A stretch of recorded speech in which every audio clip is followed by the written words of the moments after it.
ஓம் நம சிவாய வாழ்க, நாதன் தாழ்வாழ்க, இமைப்பொழுதும் என் நெஞ்சில் நீங்காதான் தாழ்வாழ்க. இன்றைய தலைப்பு கிரக பலன் மாறுபட காரணம் என்ன அப்படிங்கிறது. இதில் நல்லா கவனிச்சுட்டு வாங்க. இந்த பதிவு ஜோதிட ஆர்வலர்களுக்கும் ஜோதிட பிரியர்களுக்கும் ஜோதிடத்தை நேசிப்பவர்களுக்கும் ஜோதிடத்தை சுவாசிப்பவர்களுக்கும் இது ஒரு வரப்பிரசாதம். கற்றுக்குங்க. சனி ஒரு ராசியில் 2.5 வருடங்கள், அதாவது 900 நாட்கள் இருப்பார். குரு ஒரு ராசியில் 1 வருடம், அதாவது 360 நாட்கள் தங்கியிருப்பார். ராகு கேது ஒரு ராசியில் 1.5 வருடங்கள், அதாவது 540 நாட்கள் தங்கியிருப்பார். செவ்வாய் ஒரு ராசியில் 45 நாட்கள் தங்கியிருப்பார். சூரியன், சுக்கிரன், புதன் ஒரு ராசியில் 30 நாட்கள் தங்கியிருப்பார். சந்திரன் ஒரு ராசியில் 2 நாட்கள் 6 மணி நேரம் தங்கியிருப்பார். இதாங்க. இதை நீங்கள் மனப்பாடமாக வச்சுக்கிட்டிங்கன்னா கிரக பலன் மாறுபட என்ன காரணம் அப்படிங்கிறத நீங்கள் கண்டுபிடிச்சிடலாம்.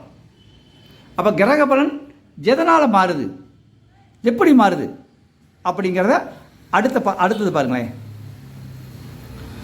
ஒரு ராசியில் மொத்தம் 9 பாதம் இருக்கும். அந்த 9 பாதத்தின் வழியாகத்தான் கிரகங்கள் சஞ்சாரம் செய்கின்றன.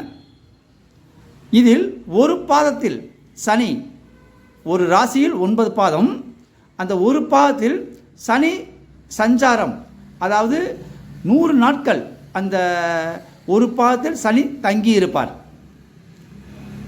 ஒரு பாதத்தில் குரு 40 நாட்கள் தங்கியிருப்பார். ஒரு பாதத்தில் ராகு கேது 60 நாட்கள் தங்கியிருப்பார். ஒரு பாதத்தில் செவ்வாய் 5 நாட்கள் தங்கியிருப்பார். ஒரு பாதத்தில் சூரியன், சுக்கிரன், புதன் 3 நாட்கள் 8 மணி நேரம் தங்கியிருப்பார்கள். ஒரு பாதத்தில் சந்திரன் 6 மணி நேரம் தங்கியிருப்பார்.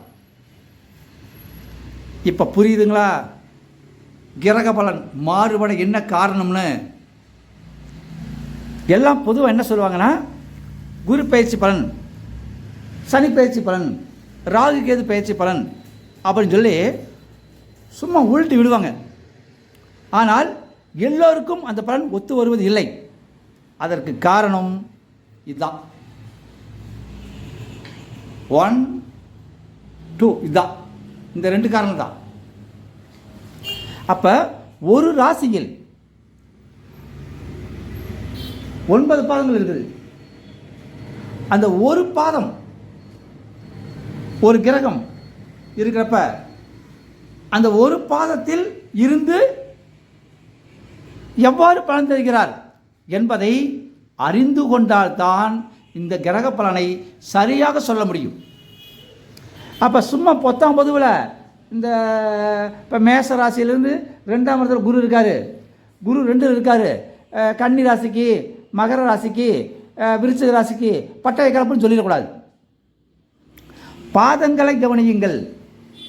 இப்போ உதாரணம், இந்த வேர்டை குரோதி வேர்டை குரு பயிற்சியோடைய என்னென்னா மே 1 மாதம் ரிஷப ராசியில் குரு இருக்கார். அப்போ ரிஷப ராசியில் கார்த்திகை 2, 3, 4 3 பாதம் இருக்குது.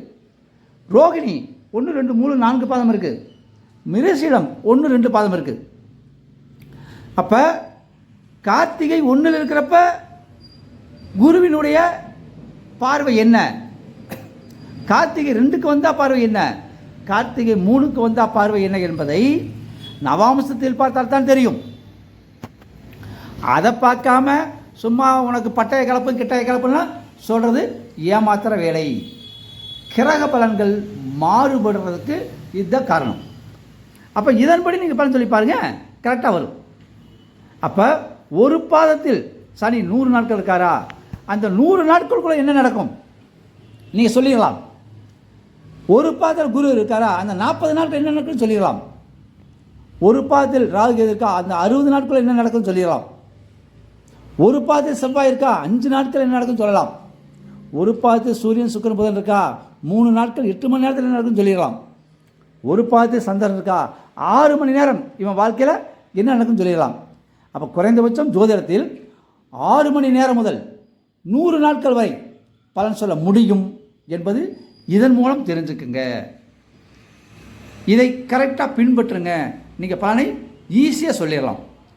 இது எப்படி பின்பற்றுறது அப்படின்னா, நீங்கள் உங்கள் ஜாதகத்தை எடுத்துக்கிட்டு எந்தெந்த ராசி கிரகம் இருக்குது, அம்சத்தில் எந்த கிரகம் இருக்குது, இப்போ எந்த பாதத்தில் சனி ஓடிட்டுருக்காரு, 1ஆம் பாதையா மொத்தம் 9 பாதை இருக்குது, 9 பாதை எந்த பாதையில் ஓடிட்டுருக்காரு, அப்போ எந்த பாதையில் மற்ற கிரகங்கள் இருக்குது அப்படிங்கிறத நீங்கள் கரெக்டாக பார்த்தீங்கன்னா ஜோதிட பலனை துல்லியமாக சொல்ல முடியும். இது இப்படி தாங்கிறது மண்டை புழக்க மாதிரி சொல்லலாம், உறுதியாக சொல்ல முடியும். அது நீங்கள் கோச்சாரப்படி பார்த்தாலும் சரி, வாக்கியப்படி பார்த்தாலும் சரி, திருக்கணிதப்படி பார்த்தாலும் சரி, எப்படியோ பாருங்கள், பலனை துல்லியமாக சொல்ல இது தேவை. இதை நன்றாக மனனம் செய்து கொள்ளுங்கள். நன்றி, வணக்கம்.